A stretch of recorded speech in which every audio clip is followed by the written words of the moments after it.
Regan Slaymaker for Not Just Boxing. I have the pleasure to be joined by welterweight contender Eithan James. Ethan, March the 30th, Commonwealth title, live on DAZN. You must be buzzing for this one, mate. Yeah, it's a good fight, big opportunities on the horizon for the winner, and obviously headlining my first show just brings the buzz back.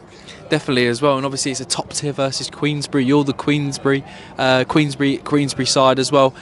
Yeah, it's a massive fight for yourself with that major domestic title on the line as well. Yeah, just looking to get big opportunities and take them with both hands. Obviously being an away fighter for the first time, not one bit bothered about that, but obviously a good 50-50 fight going into it, and I'm looking forward to it. Definitely. And what do you know about Constantin Ursu going into this one? Obviously, as you said, you're the away fighter for the first time, but what do you know about Constantin going into this one, mate? He's a good boxer. Obviously, he's been putting people over. He seems strong, but he's never fought someone like me with my ability, so I think it's going to square up to be like a good fight. Definitely. Would you say, is it fair to say that you've boxed at a higher level than Constantin?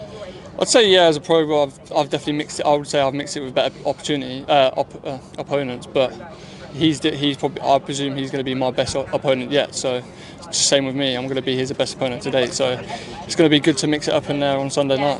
Definitely is as well. And then obviously you had that comeback win against Osborne Edwards as well since you lost to Ian Cooper. I mean, really dusted off the cobwebs in that fight to get straight back into title level like you are now. Yeah, I didn't want no easy walkover. I think that it's not good for people just to be taking a journeyman and walking them over, because then when you jump into these good domestic level fights, it does nothing for you.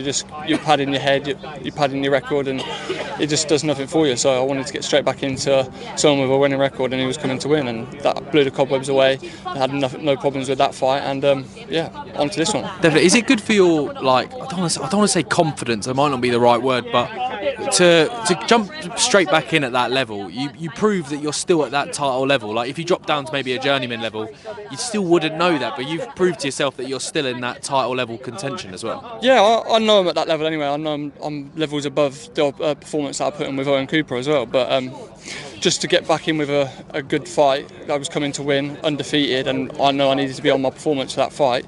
That's what I think every fighter should be doing, should be jumping in with these level of fighters, because just like I said, padding these records with these journeymen doing nothing, and they're going to get found out sooner or later. Definitely. With a win on March the 30th, mate, obviously pick up that Commonwealth title. Obviously Conor Walker vacated the title, obviously he's got the British. Is that definitely a fight that you want to look at next as well, with you pick up that Commonwealth title? Yeah, anyone with titles, obviously looking from this win, pushing on, they're the titles that you want to be going for. They're the big fights that can be made, and obviously Conor Walker getting that last round knockout, it seems like he didn't put in the best performance he could put in, so he's going to be wanting to put things right as well. So yeah, definitely looking on, but obviously we've got this fight first, but yeah, they're big fights that we'll both be wanting. Definitely. Obviously you were stablemates with Kieran Conway and all the people like that training in Northampton as well.